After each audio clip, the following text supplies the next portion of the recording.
Hello, everyone. Welcome to another WealthChat. I am back in studio today. I hope you all enjoyed the series from San Diego. It was a very insightful trip. I got to meet a lot of interesting people. And of course, we brought some of that back with us in the segments that we released. So I hope you guys checked all of those out. I am very excited for today's episode because I have two very illustrious professors, I'll say, from Toronto Metropolitan University, formerly known as Ryerson. Thank you for being here. I'm very happy you guys could make it. Our pleasure. Thank you for inviting us. Of course. Now, before we get started, please introduce yourselves. We can go with you, Ebrahim. Yeah. So I'm Ebrahim Bagheri. I'm a professor of electrical, computer, and biomedical engineering. I'm a computer scientist by training. I hold a Canada Research Chair in social information retrieval, and I lead the Answer Create program on responsible AI, and I'm very happy to be here. Fantastic. And I'm Naimul Khan. I am a professor also in electrical, computer, and biomedical engineering. And I also have a cross appointment with the Creative School at TMU through the Master of Digital Media program. I also come from a computer science background, so a lot of overlap with Dr. Bagheri. But then I did my PhD in engineering, and my research is mostly in application of AI in healthcare and with some digital media alternatives of that as well. Fantastic. Well, you guys are the perfect people to have here because my last episode, we discussed AI language models, and I feel like there's so much more there that we can dive into, but also just social media. And Ebrahim, to your point about ethical AI, you and I had a discussion previously where we spoke about some of these points. I think that's become very prominent now, and it's definitely needed. So why don't we start with, we'll start with AI language models. So we've seen ChatGPT. It sort of took the world by storm, I'll say. And as I mentioned before, it was something that I fell in love with very instantaneously and then became horrified of shortly after once I realized the potential of it. So what are your guys' thoughts on AI language models? And if you want to take a moment to also explain what they are from your perspective. Mm-hmm. I take it first? Sure, I can go first. As you said, like it has taken the world by storm. But interestingly, from a research perspective, like the solutions that has been incorporated into tools like ChatGPT has been around for a while, right? Like say I would say for a while, by for a while I mean like 2017, 18, right? But it's just when they put a chat interface in front of it, and it works so well, like at least perceived that it works so well, right? Like the first reaction was, as you said, like the whole world was taken by storm. But if you see, like as an academic, I'm a bit of a cynic, right? Of course, right? So as you can see, like it's kind of dying down a little bit, like the initial excitement that was around ChatGPT, right? So what I would say is that, of course, language models have a lot of potential in making different workflows easier, but we have to still treat language models as just another assistive tool that makes life easier. Just like how when internet came, things became easier to do. After language models, after the advent of AI, like things are just going to become a little easier to do. But we always have to think about it as an assistive tool, not as like, for lack of better words, like our AI overlord as it's being depicted, right? So we have to take care of this. That's my conservative take on language models. Yeah, I agree with a lot of things Naimul said.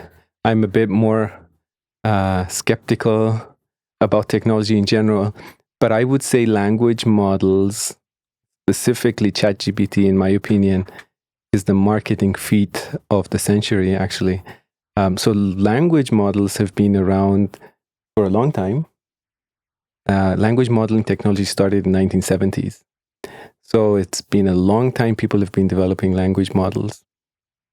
I think what happened with large language models with ChatGPT and the ones that followed was that there was a systematic approach of collecting labeled data, which revolutionized the effectiveness of language models, right? So just for those who don't maybe know how the language models work, essentially language models are statistical methods that predict the next word given a sequence of input text.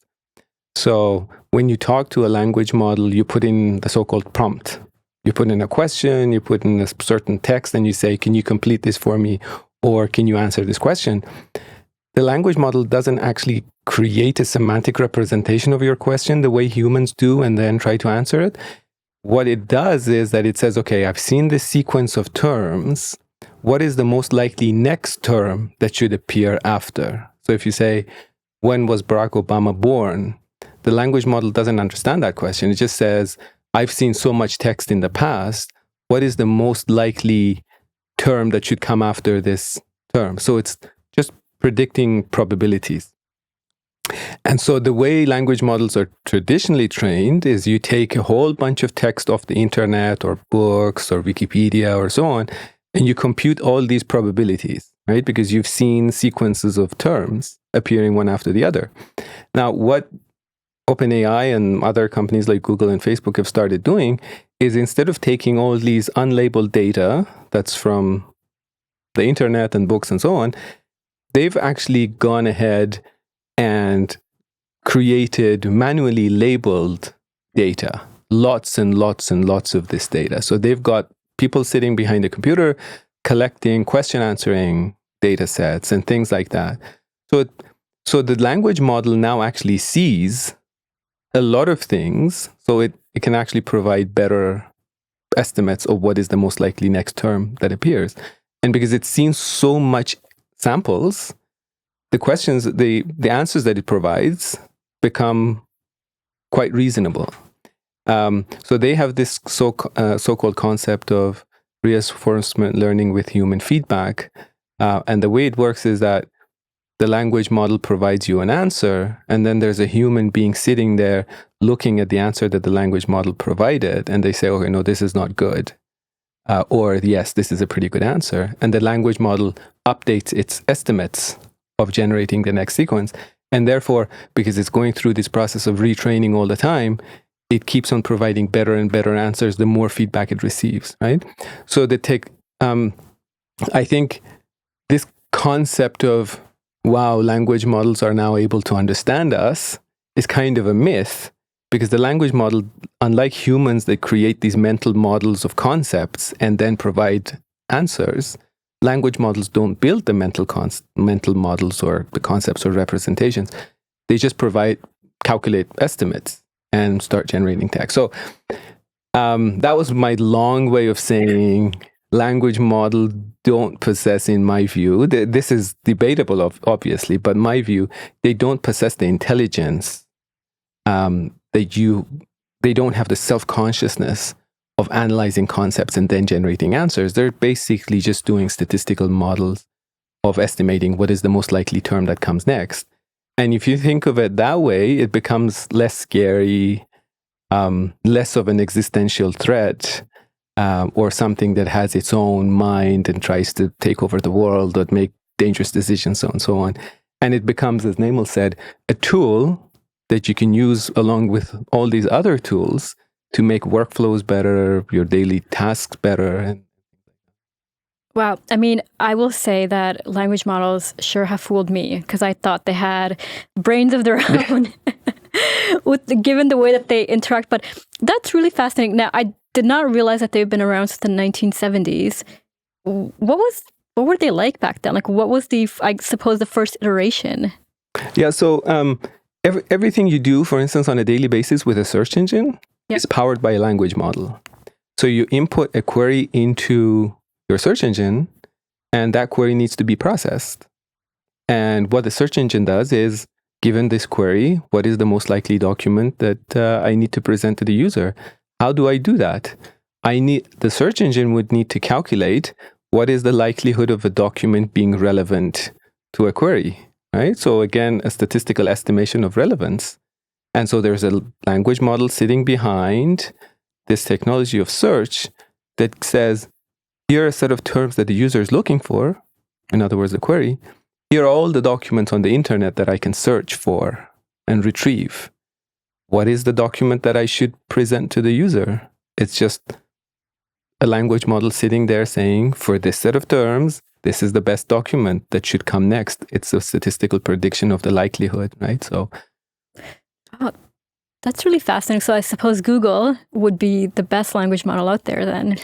Yeah, because even if you think about like chatbots, like ChatGPT is essentially a chatbot. Chatbots have been around for like since the language models have been around, as Ebrahim was saying, right? Like Microsoft had a chatbot named Eliza, I believe, right? So that was like years ago, right? Like 20 years ago, 30 years ago, even longer, right? So it's just now it just seems it's just perceived as better because, as Ebrahim was saying, that there are actually real humans sitting in front of computers for hours just clicking what's a good response, what's not a good response, right? Like they're just chatting, like there are basically jobs that they're chatting with ChatGPT for hours at a time and just saying that, oh, this answer is good, this answer is not good.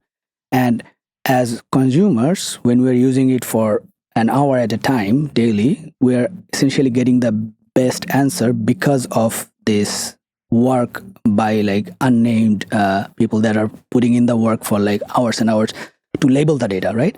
And this is why. So I always say that, and I know it may sound bad, but I always say that current AI is essentially a very glorified lookup table, right? That you put a query, it finds the best answer from a table which has like billions and trillions of data points and gives you the best answer. Of course, I'm overly simplifying it, but that's essentially what it is. Since there's so much data that has been used to train these models, we get such a good answer. That's really interesting. And I suppose just the thought of like how much computing power it would take to go through those trillions of records in order to come up with the statistical possibility of what will be the correct answer. Mm-hmm. Well, it hasn't been explained that way to me, and I'm just thinking about it now, and that is really amazing. Like, I suppose what humans have been able to accomplish with this and what's continuously happening. A big part of this is obviously AI. And I saw that Sophia, I'm not sure if you guys are familiar with the AI robot Sophia, her, along with 50 of her other friends, were invited to Geneva for the UN's AI for Good conference or summit. And it's really fascinating because when I think about AI, it's amazing when you think about the possibilities. But on the other side of the coin is also the risks, the ethics of it. And that is, of course, something that you both look into a fair bit, given your subject matter expertise. But I'm curious, like, how do you feel we're handling AI so far? And like the fact that we have these more humanoid robots such as Sophia, and she has like a humanoid skin that's been given to her, but it's really interesting because she doesn't have hair. I don't know. I was just making a joke the other day so that she stays cool and she doesn't get too hot-headed if like the dome on her head is covered. But she's there, she's interacting with people. She's, Sophia has gone on TV shows. She has told jokes that were quite funny. Like she attempted to tell a knock-knock joke a few years ago, which was quite interesting. When you see this, how do you take it? What is your perspective on, oh my God, this is good, or oh my God, this is not good, or this is somewhere in the middle? I actually don't have a position on this being good or bad. I'll tell you an example of an experiment we did with a colleague, Professor Frauke Zeller. So a couple of years ago, Frauke had this idea of a hitchhiking robot. Maybe you've heard of it. The name was Hitchbot. And the idea was that there's a robot where you put it on East Canada, it will hitchhike its way to West Canada all the way without the creator's intervention. So interesting thing was that this robot didn't actually have much technical capabilities. It was just a stand, like your regular camera stand, and then there was a bucket around it, which was its torso, and then we had like a piece of other plastic thing sitting on top, and it just had some LCDs as its eyes, and it had a set of things pre-recorded that it would just say. So not much intelligence. And the idea was we put this on the side of the road, and then people will see, and maybe they pick it up and then they put it in their car, they take it so far they can, and then they drop it off the side of the road, and then somebody else picks it up.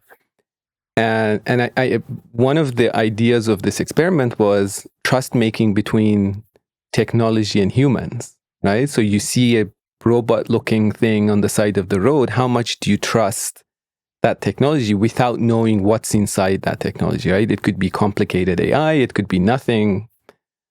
And so the interesting thing was that the robot actually did make its way from East to West Canada, and then repeated the experiment in Germany.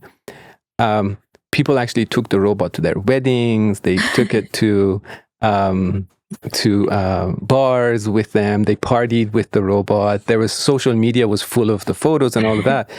So I think the core morale of that story is that regardless of how complicated the technology is, whether it's AI, whether it's quantum computing, whatever technology you're talking about, if you're integrating this technology with humans' daily lives, what is the trust-making mechanism, right? Me as a human, I want to interact with the robot, or I want to interact with an app on my phone, or I go to a website and I interact with it. What are the mechanisms through which I will trust the technology to be my advocate, would be good for me to use, right? And I think we're at the point where the AI technology has moved so fast, where people haven't really thought about the trust making or elements of trust in there, and therefore, and there's lack of understanding of how this technology works. So as soon as you see there's an app that's AI inside it, is this scary? Should I be using it? Is it going to take over my life? Is it going to change? So that element of what is it AI that's capable, and how should we be integrating AI into products or our daily lives so that people actually trust? And that's not just a technical question, right? So it wouldn't be the AI researchers who would solve that problem at the end, right? It's like genetically modified products on the shelves.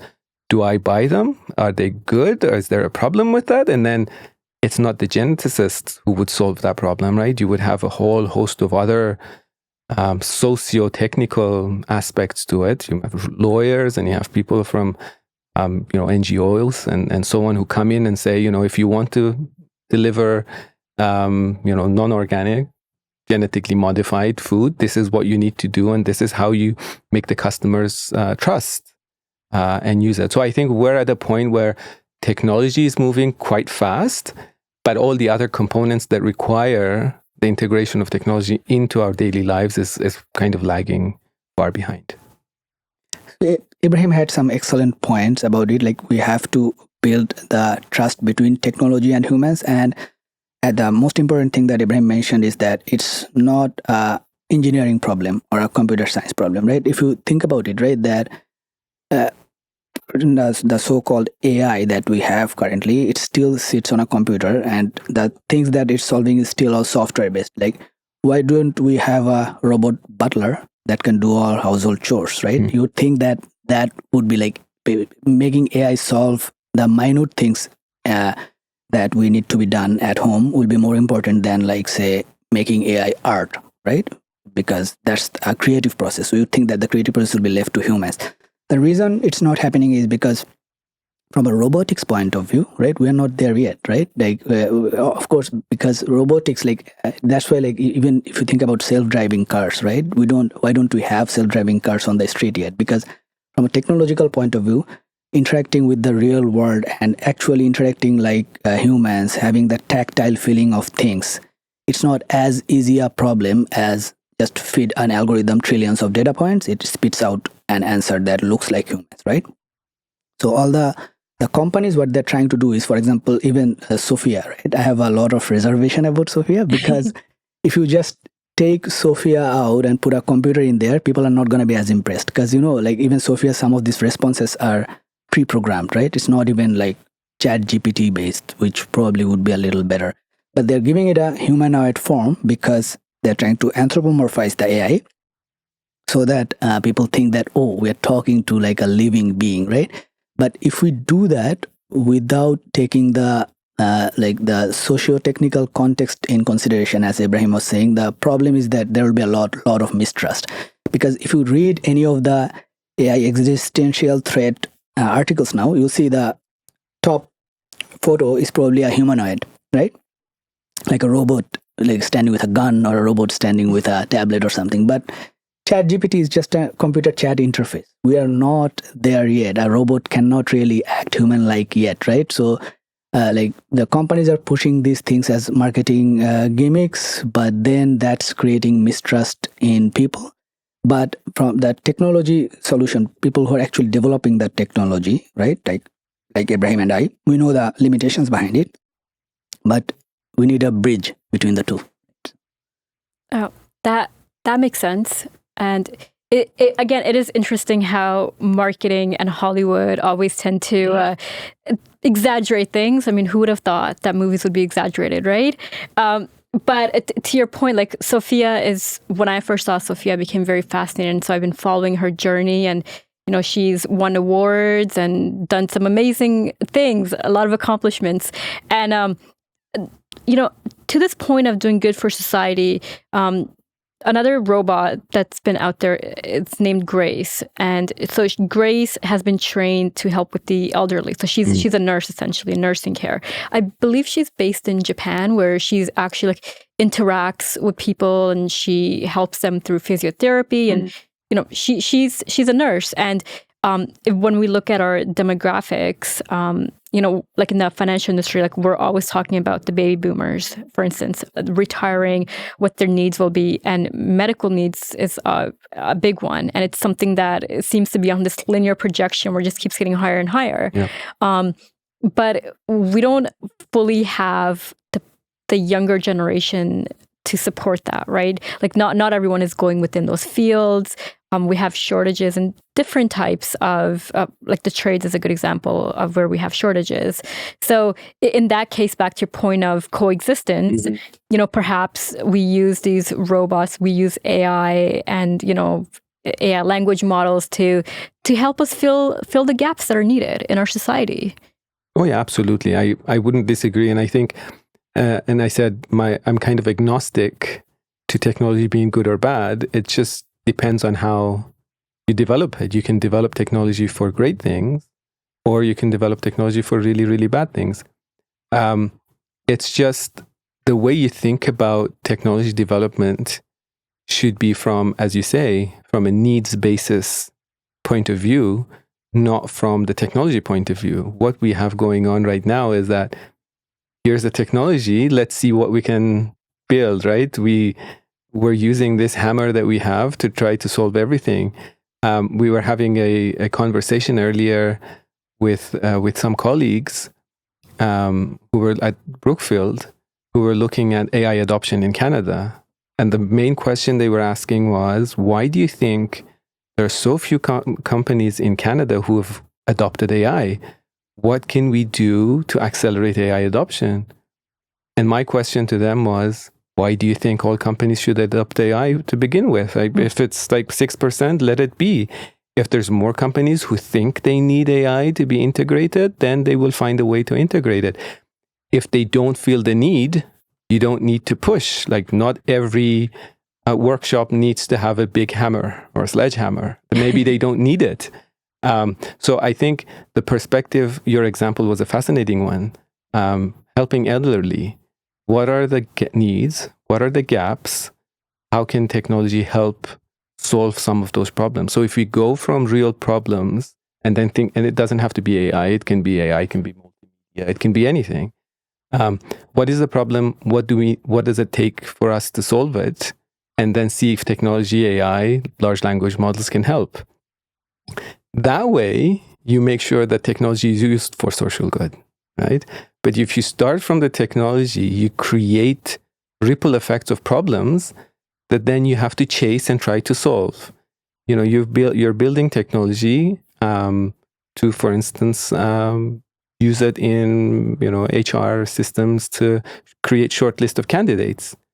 And so what you end up with is that all the male candidates are shortlisted and all the females are removed. And then you say, why did this happen? Can we solve this problem? And then you start creating another technology solution to solve that problem. And then you find out there's another bunch of problems with that technology that you created. So trying to solve problems that don't exist with technology will create more problems. And you try to create more technological solutions that then create more technology problems. So I think, I fully agree with you. We need to start from what are our problems? What does it take for us to solve those problems? And is AI a part of that solution? If it is, then sure, let's think about it. If it's not, we don't have to push it, in my opinion. And you brought up a really interesting point there, which is around bias, right? Because as you guys mentioned, you're working on developing these technologies. You're human. And as human, we all have biases. So how many of our biases make it through to the technology, to the code, to what we feed these machines? And Naimul, you mentioned earlier that ChatGPT, for instance, and all these other language models are being trained by humans where they sit there and they say, yes, good, bad, right? That is, again, a human. Mm-hmm. And so not all of us think alike. We're not the same. We all have our own biases. Mm-hmm. So that seems to be a big issue, in my opinion, when it comes to AI and AI language models, is bias, and how do you eliminate it? I think part of it has to do with the fact that we all sometimes are in bubbles ourselves. So if I think about people, for instance, in the IT industry or in the consulting world or in the financial world, where we tend to be around like-minded people, and sometimes that can narrow our view, our perspective of the world, and we might unintentionally hold a certain bias that we don't mean to. Mm-hmm. So how do you overcome that? Have you guys come up with any ideas? So that's a very loaded question, right? as you know, that's a question that's been asked throughout the world. It's actually very, there's no easy answer to it, but I think the main thing is we have everyone, especially engineers that are developing the solutions, needs to be aware of this issue, because sometimes they are not, right? For example, to remove bias, now the companies, especially OpenAI, they're putting something called alignment, right? That, okay, we're going to align the AI to a specific view so that it doesn't generate, say, hateful content or something. But when you think about it, humans, they are not homogeneous, right? So alignment to whom, right? So when you are saying alignment, now, yesterday I saw an article that they're creating a program called super alignment, when one AI is going to help another AI to align its view. So think about it, right? As Ebrahim was saying, right? Problems beget problems, right? Bias begets bias, right? So if an AI is trying to fix another AI, it's not gonna solve the issue of bias, right? And another very interesting point to brought up is that because since I work in AI applications in healthcare, you see that in healthcare the adoption is very slow. Why is that? Because when we think about healthcare applications in AI, right away alarm bells go off, right? That, our health gets affected, so we have to be very careful. You are not gonna send out X-ray images to unnamed people to tag that, okay, which X-ray has a lesion and which X-ray doesn't have a lesion. You are gonna use doctors for that. But when you are developing consumer applications, what they're doing is, as I said, they're hiring farms. The farms are going to other countries, right? Probably workers with low wages that are sitting in front of a computer 14 hours a day and tagging away, right? So in an environment like that, what is the quality of the tag that we are getting, right? So this the whole AI revolution started with this data set called ImageNet, right? How we can detect that where there's an apple here in the image, or whether there's a car in the image. That started with that data set, right? So that data set actually got the idea that, hey, we can outsource this labeling. So they used a technology called Amazon. Amazon has a technology called Mechanical Turk, where you can hire hourly paid workers to tag these images, right? So that's what they did. So they have 1 million images in ImageNet, right? And ImageNet started this deep learning AI revolution. So I think 2 years ago, there was an article about biases in the ImageNet dataset, right? So what researchers found is that because since 1 million images is tagged with 1,000 labels, people just trained AI. They're like that, we get 90% accuracy. We don't care. No one actually looked at the data properly. So a researcher found out that there are labels in there that are like considered like very bad slangs, like racial slangs. And it has been perpetrated throughout all the AI algorithms that we use, right? No one bothered to actually look at the data and think about, because you get a 90% accuracy, who cares what the data, who cares who labeled the data, right? So from working in healthcare AI applications, I see that these things are treated very critically, right? Because we know that, oh, it's our health, but no one thinks about that, what can happen to your mental health when you see a slang term appearing beside your image, right? Which can happen when bias like this is perpetuated through the data set. Oh, that's really fascinating that we're so focused on accuracy, 90%. We're at the 90%. So if we miss a few, it's okay. And those few can be very detrimental because, like as you mentioned, you don't know how people are going to feel when they see certain things. I would even think that kind of sort of destroy brand, right? If I'm like loyal to a brand and I go on there and I see something terrible and it's meant to be related to me, I'm like, whoa, I'm not sure if you guys like me, I like you, but this doesn't feel right. Right. And it's, so what I think Naimul's example is a brilliant one, because ImageNet gets, you get algorithms that have pretty high accuracy, but there are certain parts where the algorithm fails. And it's not because that portion is a small portion in the real world, it's because that subset hasn't been covered properly in the data set. So, for instance, faces collected in ImageNet, I think over 70% of images are white North American European faces. And about 2%, I think, are from Indian faces and 1% Asian faces. So the distribution of images of faces in that data set is not representative of the population at large in the world.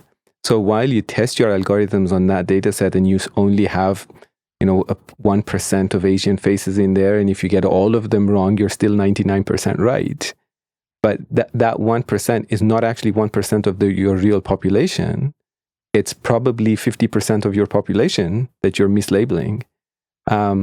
The concrete example was the algorithms trained on ImageNet were put into Google Photos, and there were reports that Google Photos was mislabeling African Americans as gorillas.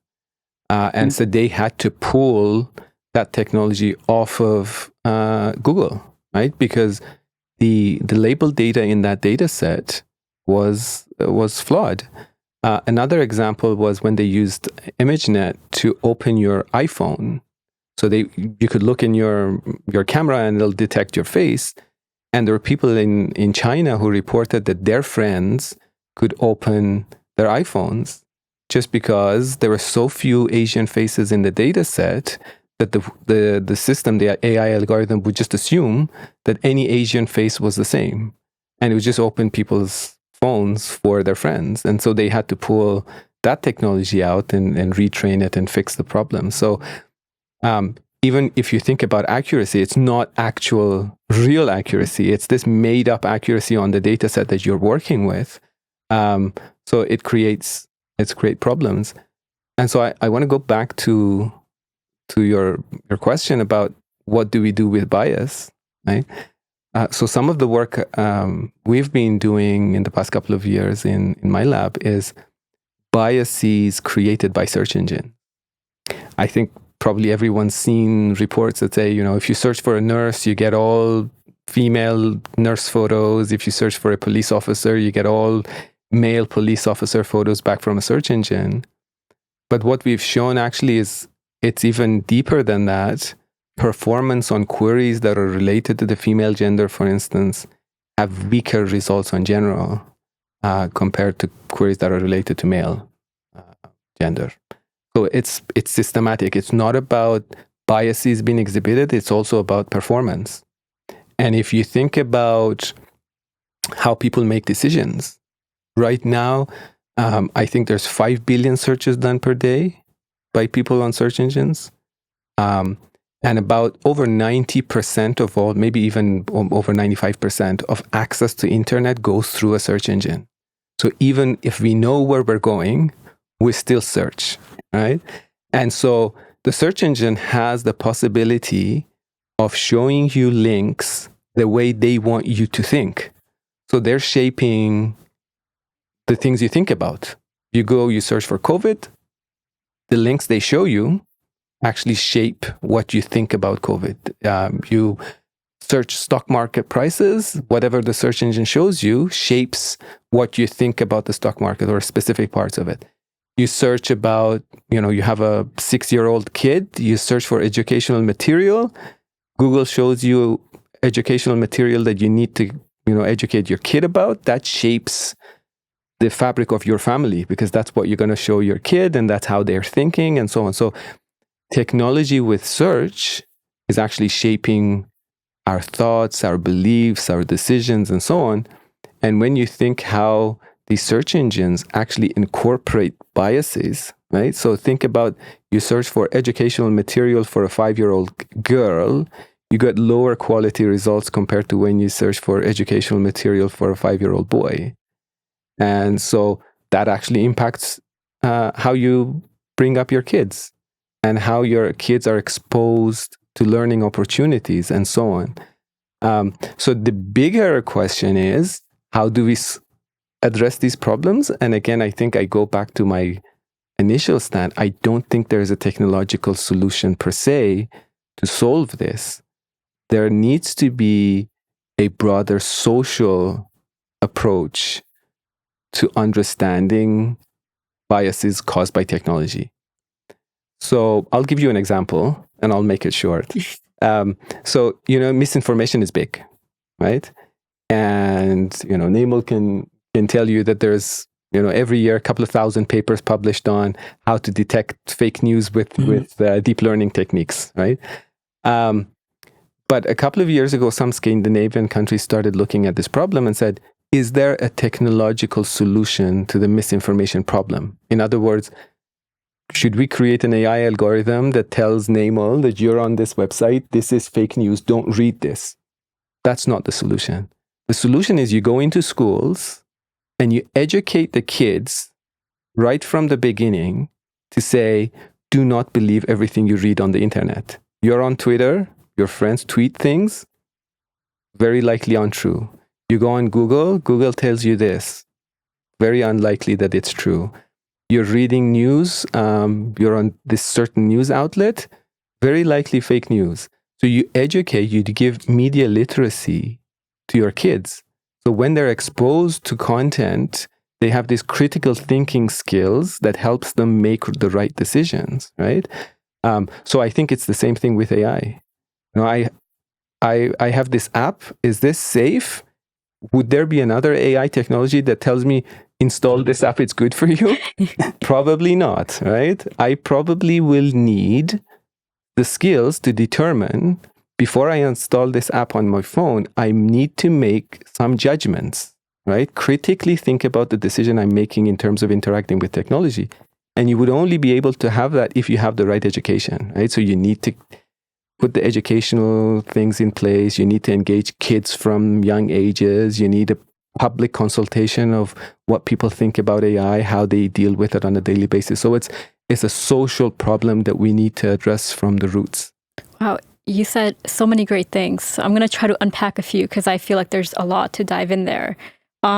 First, with the whole faces debacle, I mean, that's just awful what's occurred there. But I think that goes back to the point of diversity and inclusion and why pretty much everywhere you go, there's a big push towards it. Like at my firm, we're always all about being inclusive, being diverse, because we are an IT and consulting firm. So we do help also build technology. And for us, it's important to try to address some of those issues. And the way you address it, to your point, Ebrahim, is not always with technology, but with people and figuring out what's going on. So if you have a more diverse workforce, they would know, okay, no, you need a bigger set of these types of faces in order to make sure that you determine things properly.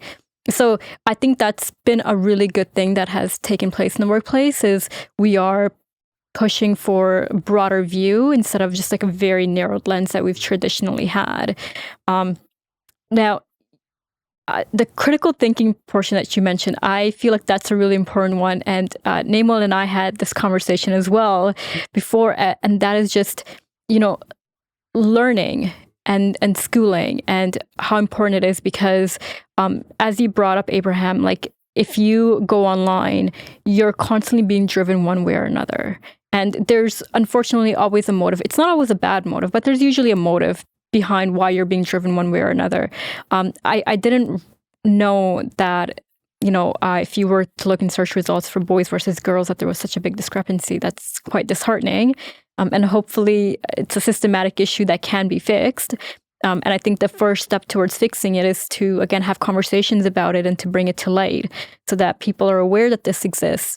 And some of these issues can obviously be difficult to talk about. It can get a bit controversial, but again, you can't fix a problem if you don't shed some light on it, right? That's always, that's my approach anyway, is that if you want to fix something, you need to first address it and accept that it's there. You can't fix something if you're not going to admit that it exists. That's just not how it works. So, Naimul, I would love to bring you in here. When it comes to, we can speak about diversity, we can speak about some of the systematic issues that exist with search engines. What's your perspective? What have you seen? And do you have any solutions for us? And so, as Ebrahim was saying, the problem is that we always think about this solution from a technical point of view, and that is never going to work, right? So, for the great example that Ebrahim provided for Google Photos, tagging African Americans as gorillas, you know what their solution to that problem was? They just removed it. So what they did was, now if you have human faces, it doesn't just tag it as human anymore, right? Like basically, they're like that, okay, we have a problem, let's just get rid of the thing altogether instead of trying to solve the problem, right? Trying to actually incorporate ethicists into the conversation, like social scientists into the conversation, that how do we tackle this type of diversity issues, right? So I think the solution is, as I said, we're not going to have an overnight technical solution, never. Technology is never going to solve it. We just have to be aware that whenever we are using technology, there is some inherent bias in it. You have to be aware of it and think about it, that if we start the awareness from like school, as Ebrahim was saying, like I don't want to badmouth my own program, of course, but in our engineering program, we have one ethics course in 4th year, and like it also, like it's kind of a bit superficial, right? So now what we are trying to do is, in each course, we are trying to bring in a little bit of this type of conversations, right? So I teach a 1st year programming course. So in the first lecture, I talk a little bit about that. Okay, you are learning programming, you're going to do great things, you're going to be software engineers, you're probably going to go and work for Google, right? But think about even a line of code that you are writing, what impact it may have on society. So going back to the facial recognition problem, like why there is a bias in it, right? You can't even, it's not like people did it maliciously, right? So the first facial recognition algorithm that was developed was back in, like, based on a dataset called the Yale face dataset. So Yale back in the 70s, think about the racial diversity in Yale in 70s, probably not a lot, right? So it's not like the engineers that developed, or computer scientists that developed that facial recognition algorithm were intentionally doing it, that, oh, I'm just not gonna include any diversity. They didn't even think about it because there was no diversity around them. So as you were saying, right, this is why it's so important to be diverse in your workforce, diverse in terms of your student population when it comes to universities, and teach students to be aware of these things, that just because you are writing a program for Google, like maybe you are writing a little script that just scrapes data from the internet. As an engineer, you will probably be thinking about that, how can I make it fast enough? You're not even going to think that, how can I make it diverse enough? So if you teach kids from school that you always have to think about these things, that how to be more inclusive, how not to trust everything, how to look at technology from a critical angle, only then we're going to come up with a holistic solution as a whole, as a society. Otherwise, it's just a technology, and another AI cannot solve this problem, right? So as much as we love doing it, right? Mm-hmm. As engineers, sometimes we get excited that, oh, I removed the bias by tweaking a parameter in the algorithm, but it's just not gonna last. Oh, so you can't just keep compounding AI on top of each other until the problem gets solved. So I think this also leads to another important concept, and this is something that we've discussed before, Ebrahim, in our conversation, which was data, right? Because all of this stuff is based on data. And I feel like, especially when it comes to social media, when it comes to just really any app that you download, you give so much of yourself away without even realizing it.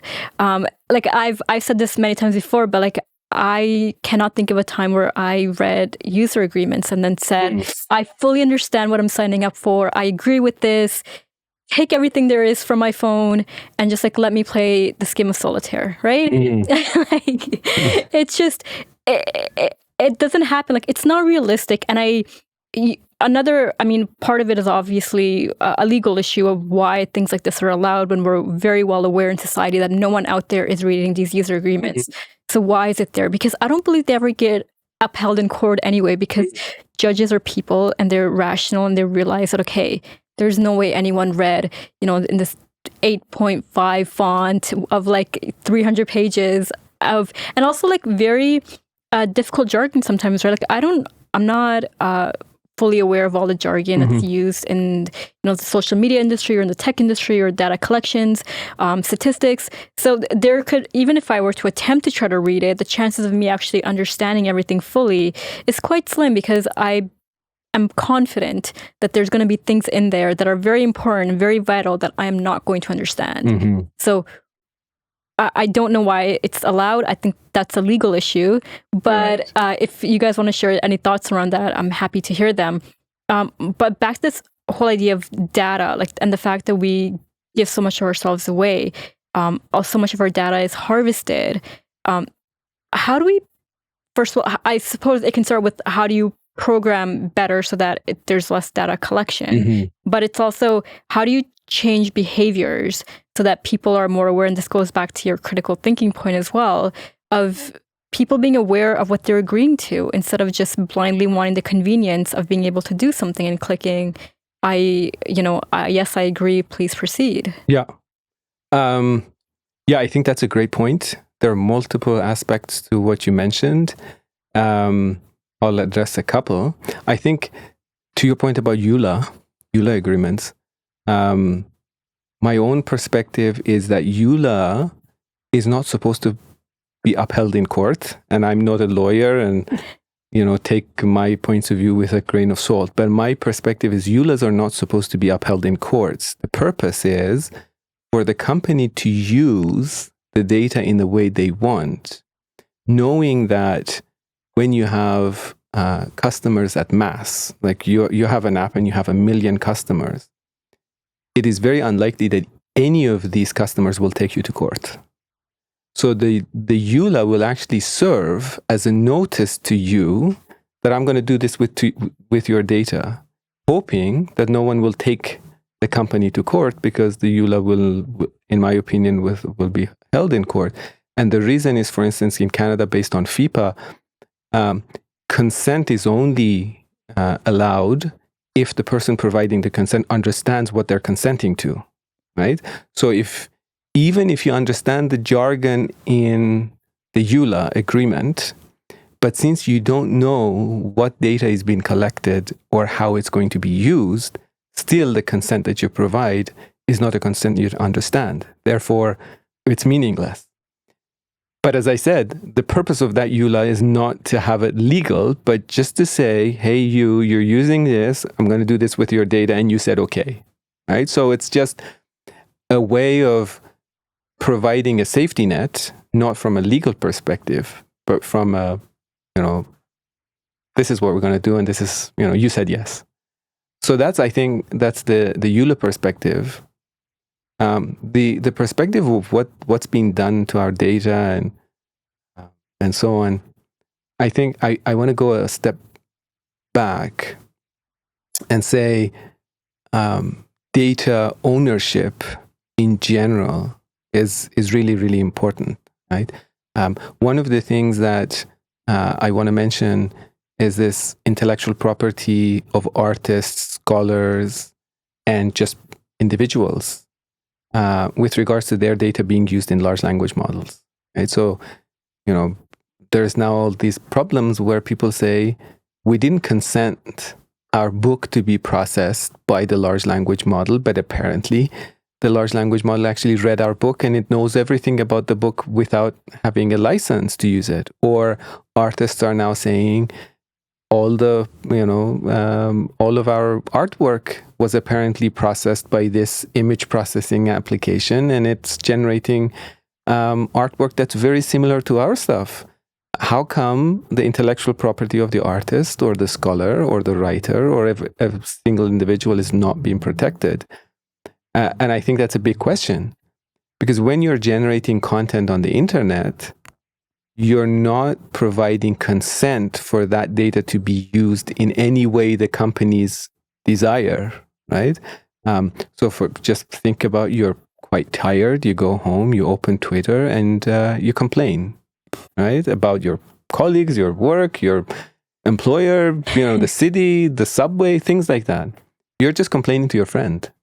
You're not consenting to a third-party company to take your data and process it and then create applications that personalizes your experience. But that's what's happening, right? So there are data companies that specialize in data aggregation, and they're specialized to identify your identity across platforms. Even when you hide your identity, it's very likely, in my opinion, over 70-80% of the time, they will identify who you are based on your IP address, your location, the IMEI address on your phone. They identify all your devices or your social accounts. They connect all the dots and they sell your data to companies. But you never consented to the data being used. So I think going back to the education piece, I think personalization and your experience with technology, the smooth experience you have with technology, comes at the cost of giving away your data and your privacy. So if you think something's too good to be true, it's probably too good to be true, right? So if you have this map application that when you open it up, it says, I think you're going to work. You don't need to even put it in here.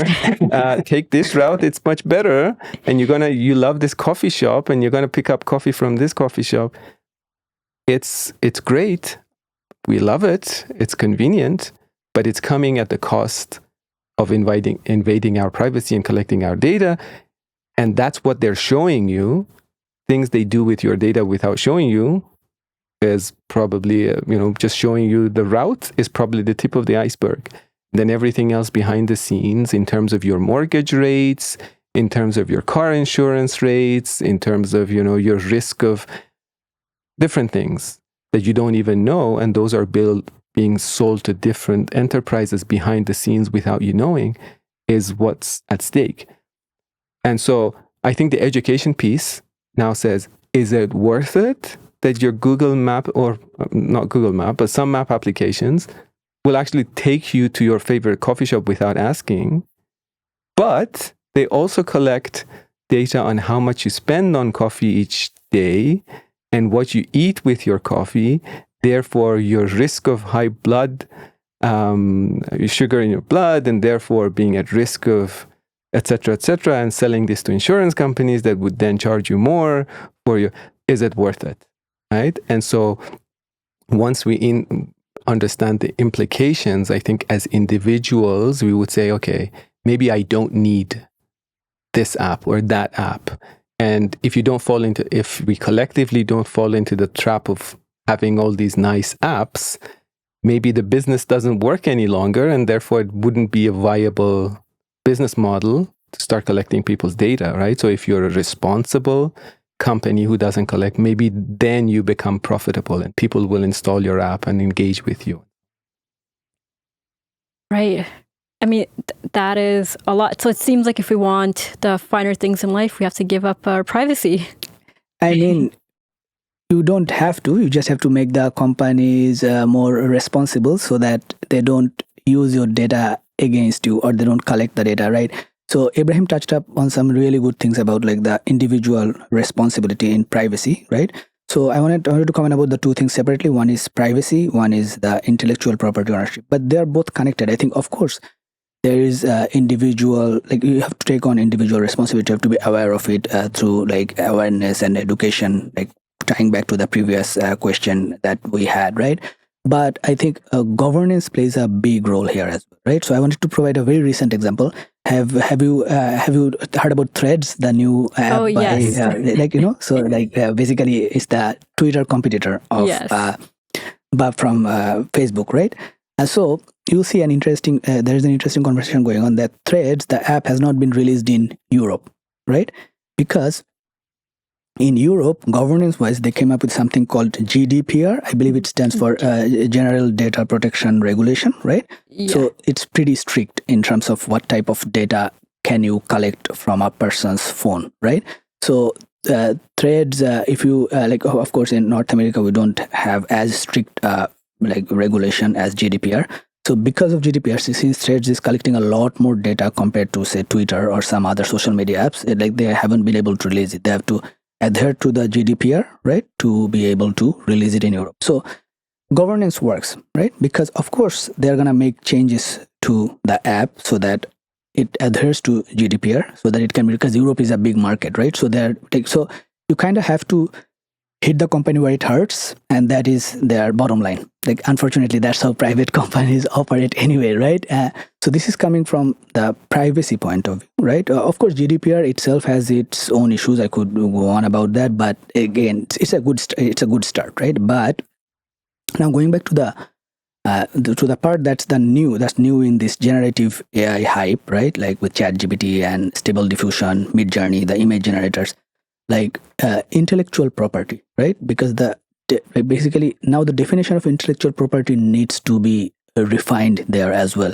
Again, from a regulation and governance point of view, right? Because artwork, art has been derivative, like humans do derivative art as well, right? So the proponents of AI, they will say that, oh, humans do it all the time, why can't an AI do it, right? But there is a difference, right?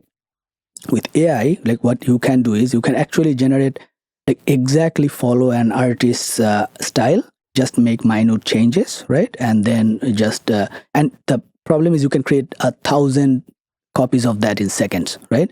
So the scale of it is basically enormous, right? So why would someone pay that artist when you can do it for free by just putting in that a landscape in the style of this artist, right? So why would you even bother going to that artist, right?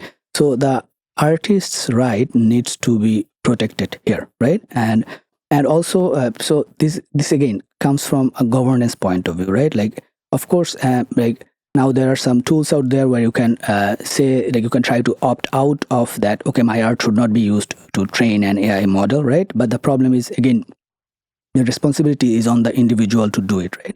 Now, in addition to that, if we have a governance model where we say that, okay, if your art is, say, it's very hard to do technologically, but if your art is like too similar to this artist, you have to either pay this artist or the AI model cannot generate this art. If we had something like that from a governance point of view so that we can enforce the companies to do it, only then intellectual property of creatives will be protected, right?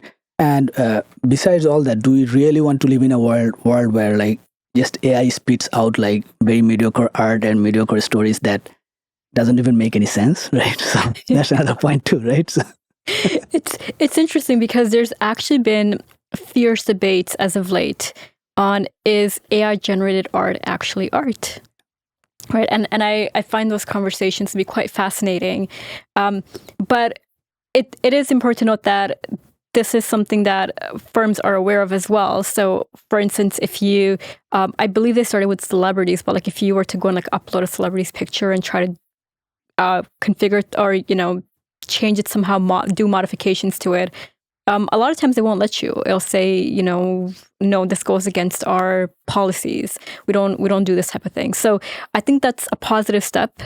At least they are aware of it and they are trying to fix the issue.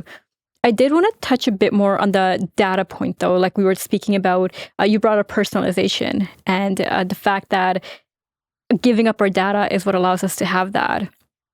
So in the financial industry, I'm not sure if you guys have heard of open banking, open finance, but that's been the big push for the past little while. And really the idea, open banking, open finance is all about data. And it's about taking a consumer's data. So let's say I have 3 accounts, like there can be investments accounts, I have 2 bank accounts, I have multiple credit cards, all with different institutions. The idea behind open banking is that there should be a way that I can easily connect all the data from all of them into one place so that there's a more comprehensive picture of me. So if I, for instance, work with a financial advisor, I can give that advisor access to my assets at these different locations, my liabilities, and they have all this information about me now, essentially, like my entire financial picture. And so when they advise me, it's better, more customized advice to me, right? They're not just focused on the little portion that I have with them, but they're focused on my big picture, essentially. So when we speak about data, when we speak about AI, like there's been a lot of work done here because in the financial industry, especially with advisors, it's all about giving that personal touch, right? Having customization so that your clients are happy with you and they want to stay with you because they feel like they're having meaningful conversations. The information that they're presented is relevant. And this is, of course, very important, especially to the younger generation, because the days of like blasting out mass emails is long gone.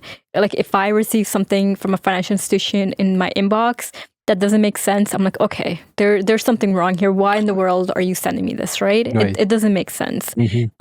So we've had this, of course, we have a open banking lead in Canada, Ebrahim, who has been tasked with providing the government recommendations for how we should implement open banking in Canada.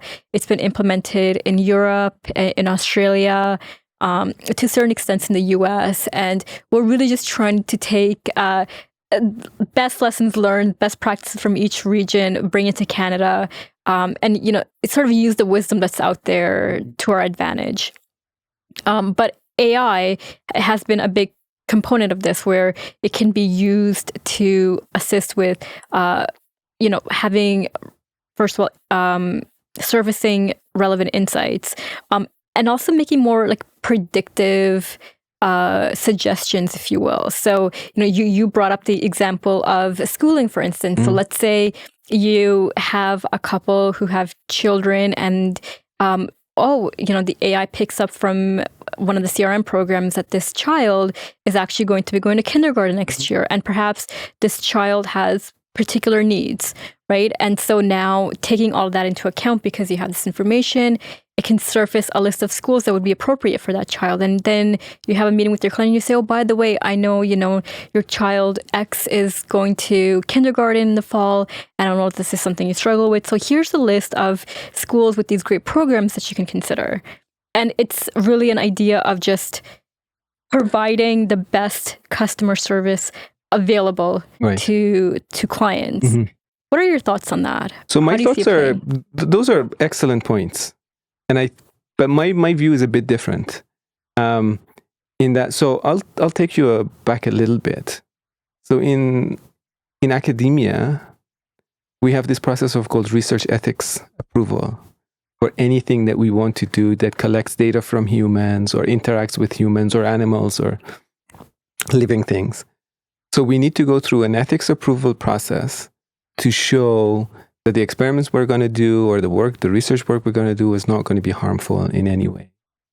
And then they ask us for a protocol of how and what and to what extent we're going to be collecting data or interacting with people, where that data is going to be stored, how it's going to be used. And if we're given approval to proceed with the research ethics approval, we're confined to doing exactly and only what we've been approved to do. So let's say the Research Ethics Office approves that I collect, just making things up here, smoking habits of certain patients. I collect that data and I tell my research ethics office that I'm going to use this to predict cancer, for instance. And then once I collect the data, I find out, wow, other than cancer, I can do this other thing with this data. I'm not allowed to do that unless I go back to my research ethics board and say, hey, look, I've collected this data. I'm going to do this. Am I allowed? Right? So in general, we only collect data for specific purposes to do certain things, and we're not able to generalize beyond it. Right? So my feeling is that when we're in certain domains, we are able to collect and integrate large amounts of data with good intentions. Let's collect all this banking data, for instance, or let's collect all this social service data or all this, personal information, because we want to be good to the people and provide them good education, a good mortgage rate, better services, customized delivery of services, and so on. But I think that goes counter to this idea of every single individual has the right to own their own data and needs to be consenting for us to use that data for a certain purpose, right? So, for instance, if you go to a hospital, they can't be collecting all of your data for the hopes of running certain experiments that they might want to do in the future. There needs to be a process that says, Naimul, you're in the hospital, you're doing this surgery, we're going to take this data, and then we're going to specifically be using your data for this purpose. And he says yes or no, right? So I think what we need to be doing is to be, again, going back to my initial way of thinking about this, is we identify a need.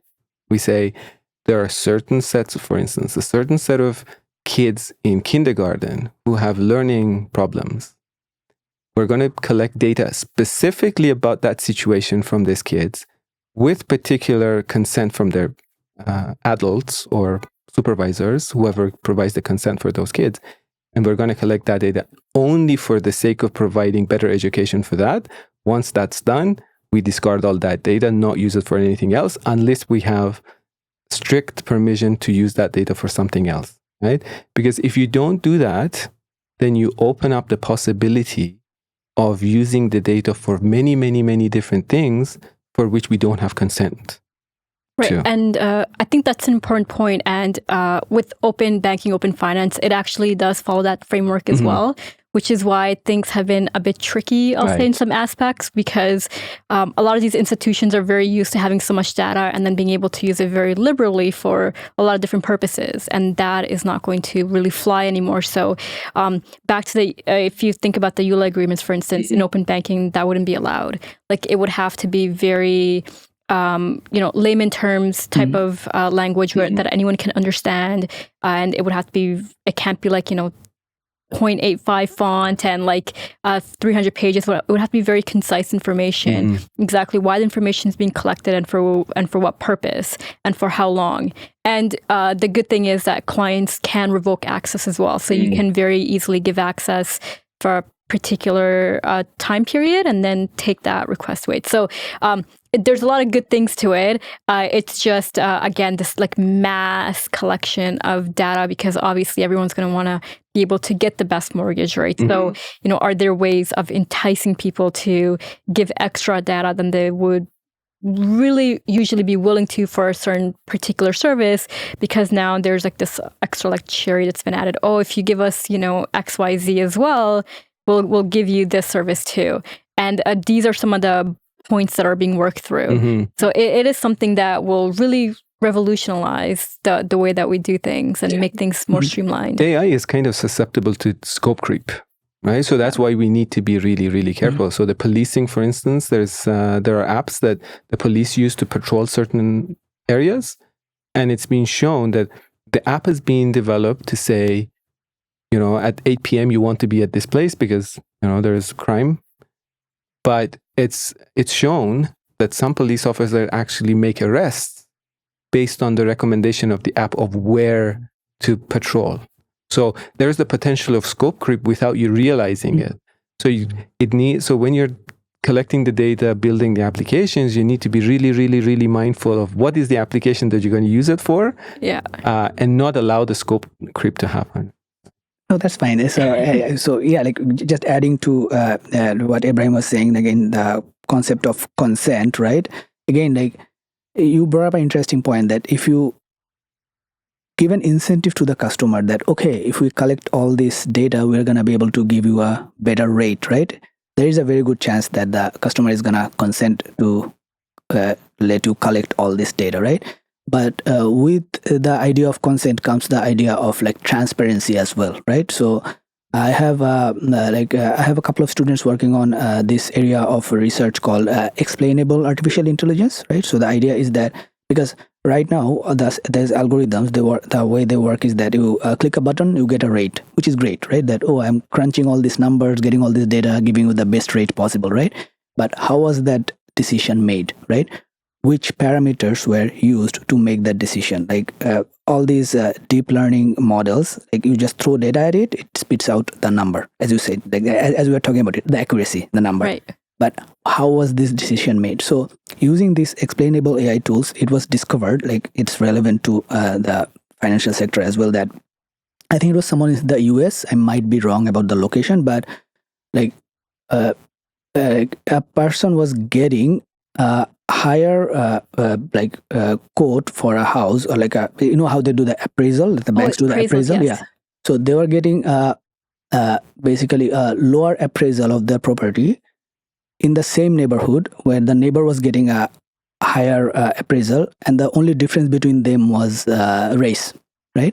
One was a person of color, the other person was white, right? So, yes, I've heard of this. So it was unfortunate. It's very unfortunate, and if you don't drill down to the specific parameters that were used to make this decision, you are never going to be able to find out, right?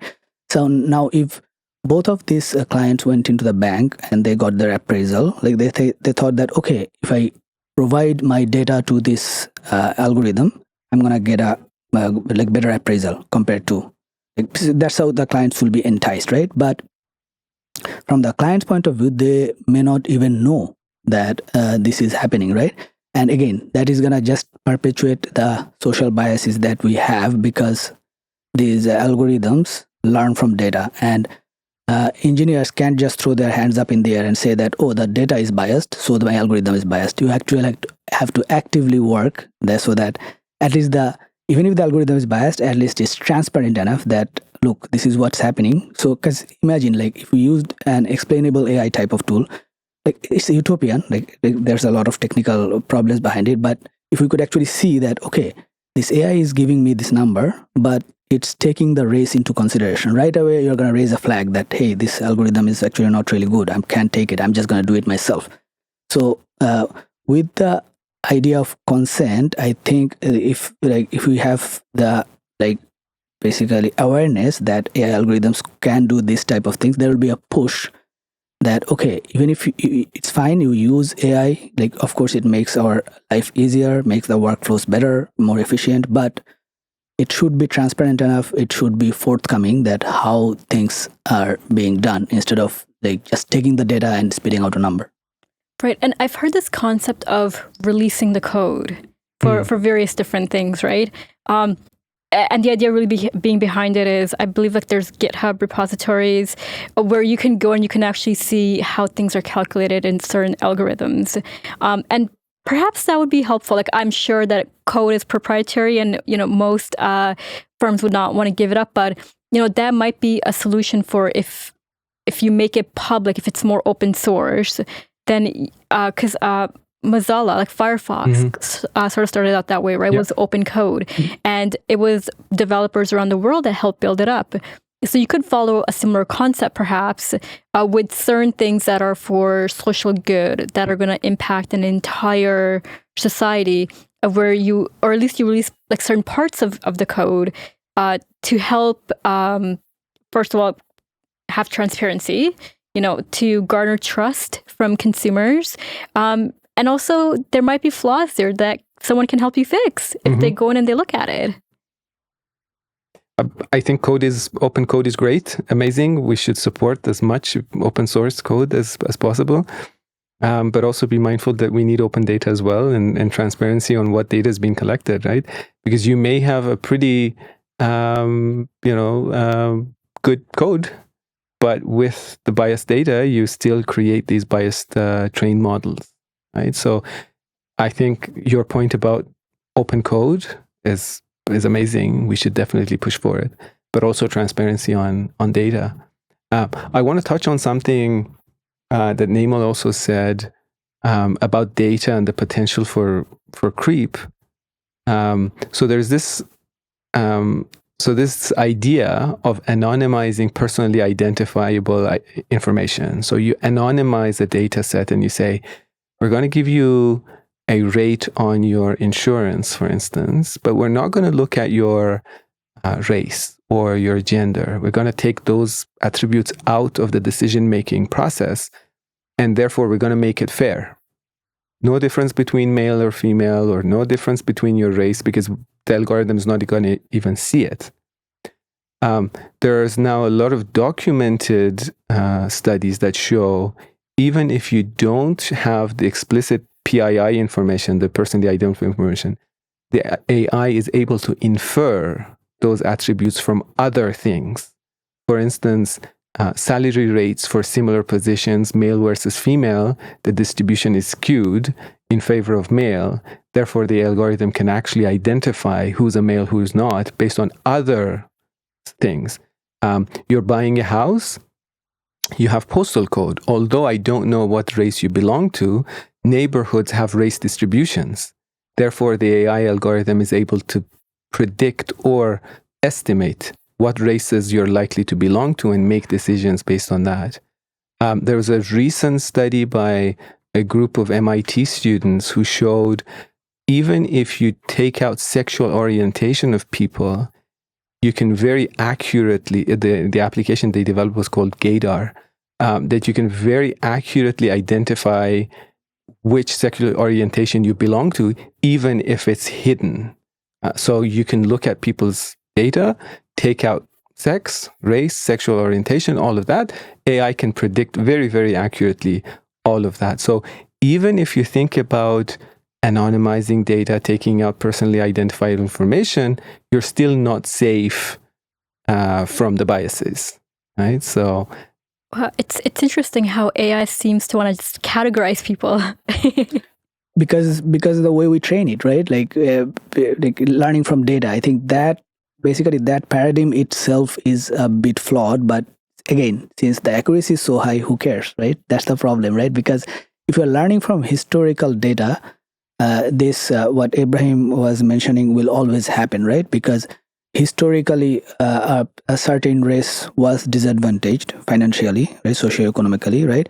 Similar to if you think about sexual orientation, there's probably behavioral patterns, things that even like basically financial status, a lot of things, right? Like because a particular sexual orientation was probably discriminated against, so they probably had a worse financial and career trajectory. So that data is going to be picked up by the AI, and they will think, I'm just simplifying a little bit, that, if someone went to this school, like not a good school in terms of grades, there's a chance that their sexual orientation is not one of the common ones, because it just correlates the data with the hidden variable, right? So even if we do not feed the data explicitly, because of how the society has been structured, because that we are learning from historical data, it's going to be automatically incorporated into the algorithm because we're just learning from past data. So to solve that, again, technically, we can say that there are things that you can try to do, like debias the data and stuff, but even that's not foolproof at all, right? So what we really have to do is just be aware that this may happen and take explicit measures that when this happens, we identify it and either solve it or don't use it. Right. That's a really good point, where it all seems to come back to data. I feel like most things nowadays come back to data because everything's being digitized and technology is very data driven. I feel like I can talk about this for hours, but I did want to touch on VR because I have you here, Naimul, and we've seen, so my focus is obviously in the financial industry, wealth management. During the pandemic, obviously there were shutdowns. People weren't able to leave their homes, and advisors had to figure out a way to connect with clients. And so they started using Zoom and Skype and Teams and so on and so forth. But there's always this need to do more, right? To have a more sociable connection than, perhaps like a static frozen screen via whatever application you're using. And that was when I would say VR got very popular within that industry, at least talk of it did. And there are a few firms now out there that are experimenting with different things. Like the goggles is interesting. So the fact that even if you now bring a client into your office, you can use goggles to create a certain experience for them, right? A hologram is another technology that I've heard of where you can be, if you're, let's say, a taxation professional on the West Coast and you're meant to meet with a client in Ontario, you can just like beam into this box now and there's a hologram of you and it looks like you're right there. Which is really fascinating. And you've done a fair bit of work with this technology. So I'm very curious to hear your thoughts. Yeah, so there are a lot of potential in VR. As you were mentioning, like recently the most exciting thing happened in the VR research industry. And what is that? Apple announced the Vision Pro, the Apple, because you know that whenever Apple announces something, you know that consumers are going to pick it up, right? So that was one of the most exciting days in VR research, right? But what you mentioned, like the sense of presence in like, because VR or augmented reality, like we usually call it XR, which is like extended reality. It's like extending your reality itself, right? So in XR, like of course, like the sense of immersion is a big thing, right? That you can, like as you were saying, that if you're in a meeting room, you can essentially be in remote places and like just beam them into that place, like with either with holograms or with like VR headsets and whatnot, right? So technologically, there's a lot of potential, right? So, but you will see that the uptake is a bit slow because of the expense required. Currently, the expense is the biggest issue, right? So, like one of the concerns I have with VR uptake is that this actually interestingly came up in one of the studies that we did. And it again goes back to like touching on many different things that we have discussed before. Like the project is, we're doing a project with the Holland Brookview Hospital in Toronto, right? So this in this project, what we are trying to do was, again, it came during the pandemic that Holland Brookview has a big patient population on the autism spectrum, right? So they need a lot of cognitive behavioral therapy, right? So that therapy is one-on-one with the doctor. It needs a lot of time. During pandemic, there was a lot of disruption, and these kids need therapy on a regular basis, right? So as an engineer, I wrote the research proposal, of course, first, and I got too excited. I'm like, oh, you know what? We're just gonna do it in VR, right? And we're just gonna use AI to assess the emotional state of the kids, and then just gonna solve it, everything. Very adventurous. Then I sent it to my clinician partner, and her first response was that, are you crazy, right? Like that. Because there's so many issues there, right? Like to unpack it one by one, right? First thing is that with VR, going back to my first point, like digital divide is a big issue in VR, right? Because first thing that my clinician partner, she mentioned is that you can't just do it in VR. You have to do it on tablets. You have to do it on computers, because a lot of these kids can't afford a VR headset. Because if you're thinking about home-based CBT, cognitive behavioral therapy, like they can't buy a $400 headset. Like now for the research study, you may buy it, and like you may buy 10 headsets and then do a data collection, show that your research is working well. But what will be the uptake? What is the point of that, right? So, my concern with like in general for immersive reality is that it is great in terms of increasing the sense of presence. Currently, we're doing the data collection for that, and the kids really love the VR experience and whatnot, right? So, but my concern is that, yeah, like it's gonna basically increase the digital divide a lot more, right? Because unless we can bring the prices down, make commodity hardware that can go to everyone, and everyone can access the hardware as easily as possible, right? It's gonna just increase the digital divide among us, right? So that's number one, right? And number two, the point that in that project that was brought up was that the sense of social isolation in like immersive reality, right? So if we get too comfortable with this, we're all gonna become like, that movie Wall-E, right? So we're all gonna become like just sit on a chair, like wear our goggles and just go around like that, right? And that can create a lot of social isolation issues, right? I know that after post-pandemic, there's already so much social anxiety among people. You don't want to be in a crowd, right? You just want to go back home and stay in a room. These things have become an issue, right? So with the advent of this XR, right, we actually have to pay very close attention to it. That again, I think the main thing is these two are very closely tied, right? Since I work in both spaces, AI and XR, right? You have to have human drivers behind it, right? So for the health, the CBT application, what we are doing is that the clinician will always be on call, right? They will walk the kid through the VR experience, right? And then they will talk to the kid meanwhile the kid is doing, so that they don't feel alone, they don't feel lost, they don't feel nervous in the experience, because you are doing like sensitive exposure therapy here, so you can't just have like technology take over, right? So I think this applies equally to these both spaces, that as long as you have a human driver behind it, it's okay.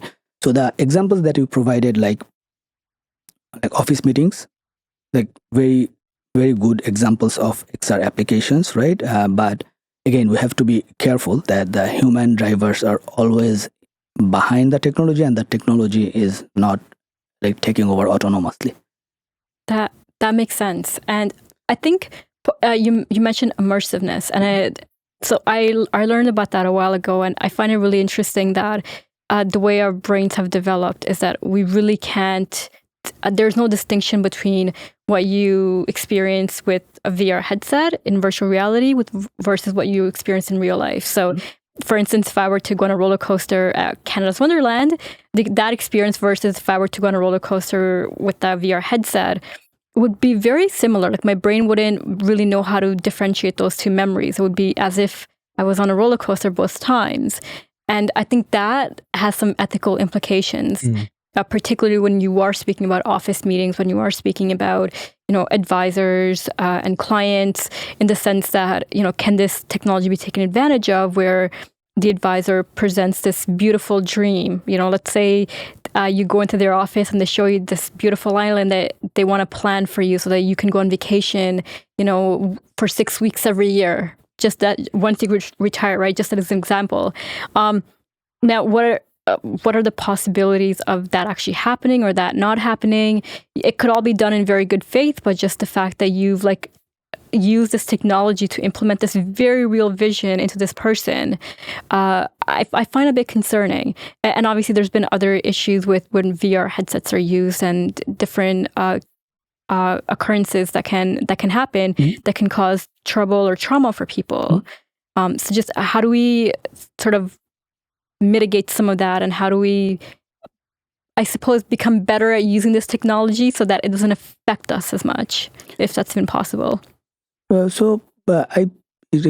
are all like very good points, right? In terms of because I think what we are mentioning was that how the VR spaces can be used in bad faith, right? Like in metaverse, there was a lot of things about sexual abuse and whatnot. Because when you go into a VR space, you think that there is no consequence to your actions, but there are humans sitting behind the other VR headsets. So there are obviously, even if it's two avatars, there are consequences to things you are doing, right? So I think going back to the things that we have discussed from an AI point of view, I think those things equally apply here, right? Like basically the raising the awareness, right? That we are going into a much more immersive environment. It can be addictive. It can take a toll on your mental health, right? Raising awareness. The technology developers providing putting more regulations on them, right? Like having a governing body for XR, right? So IEEE recently came up with saying this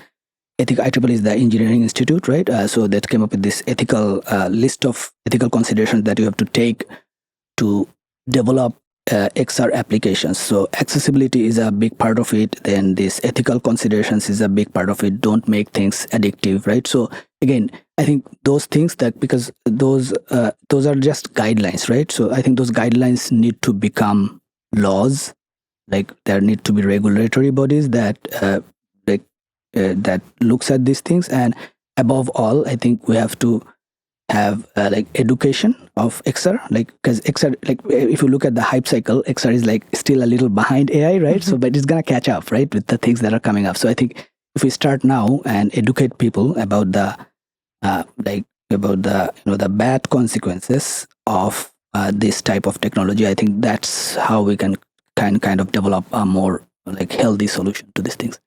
Definitely, we definitely need to look more in this area because it is very emerging, and there's a lot of considerations to be thought of. Now, we were speaking about ethics, and Ebrahim, you run an ethics lab. So tell us about some of the work that you're doing in that lab, and just, I suppose, how we can be more ethical when it comes to some of these issues that we're dealing with in today's society when it comes to AI, be it VR, AI language models, and whatnot. So you're asking the $1 million question, and I have to preface by saying I don't have an answer exactly for that question. But as Naimul said earlier, I think we are behind on awareness of responsibility, right? So I wouldn't call it ethics, but I would call it responsibility and being aware of the responsibility. So we don't. So when we talk about responsible AI or responsible technology development, I don't want to attribute a ideological stance, because that might mean different thing to different communities, different people, different sub-communities. But being aware of your responsibility as people who build technology or build AI, and we don't do enough, if at all, to create this awareness of the sense of responsibility within our education system at the universities, right? So our students go through technical training, but they are never exposed to the hard decisions that they need to be making when they're on the job. And therefore, they assume it's always the responsibility of someone else to think about the hard decision. So to give you an example, we had a colleague who came to my lab from social work at McGill, and they had identified that a lot of photos that doctors take and publish papers, case reports, end up on Google.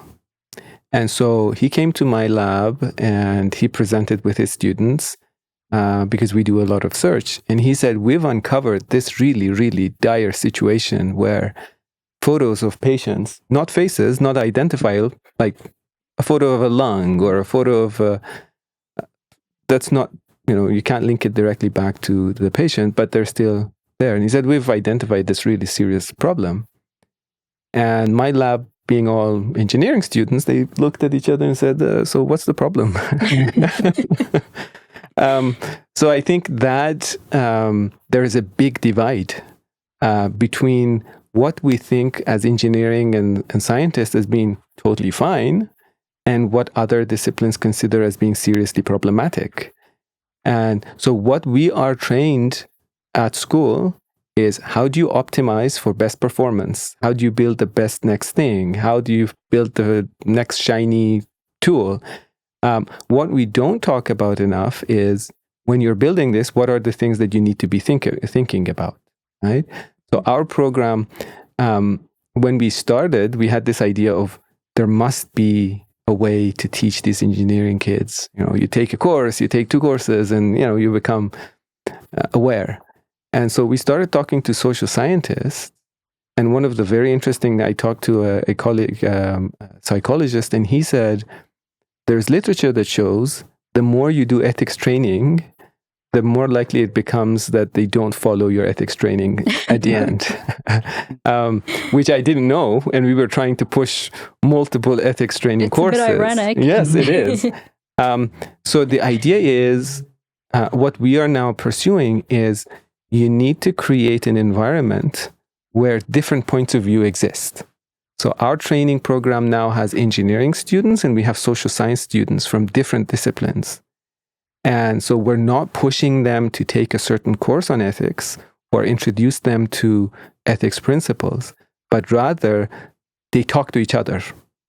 So the engineering students bring their point of view, which is then critiqued by social science peers and other researchers, and then that dialogue creates the awareness. Right? So instead of us saying, you're on the job, someone gives you this task, here's a checklist that makes you ethical or responsible, we're avoiding that. We're saying, here's the type of people that you should be talking to. If you're going to make this decision about rolling out a human resources AI technology, it shouldn't be you and your friend and your other nerdy computer science AI specialists who design and deliver.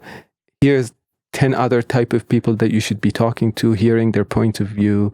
Here's how you engage in critical discussion, constructive collaboration, and so on.